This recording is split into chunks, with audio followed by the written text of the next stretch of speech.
La Suédoise Petra Storling a été élue à une écrasante majorité avec juste une seule voix contre.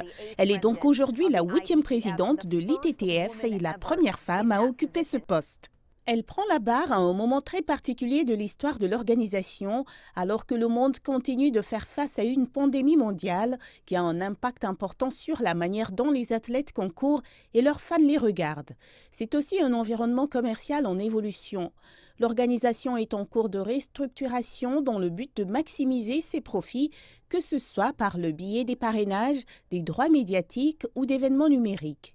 Et en tant qu'actuelle vice-présidente exécutive des finances de l'ITTF, Storling est bien placée pour relever ce défi.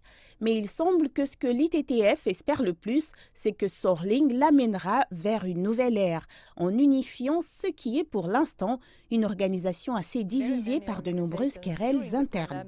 Pendant la pandémie, de très nombreuses organisations ont travaillé depuis leur domicile et c'était aussi le cas pour l'ITF. Je peux même aller jusqu'à dire que l'année a été cachée car de très nombreuses organisations ont profité de cette année pour investir dans leur processus. C'est exactement ce que nous devons faire à partir de demain. Et il y a une volonté maintenant d'unifier la famille. Certains espèrent également qu'en tant que femme, elle défendra les jeunes filles et les femmes dans le sport, notamment en ce qui concerne les vêtements de compétition.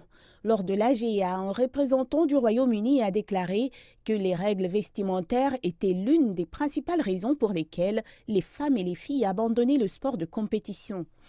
Il a demandé que tous les athlètes puissent décider de leur tenue lorsqu'ils participent à des compétitions.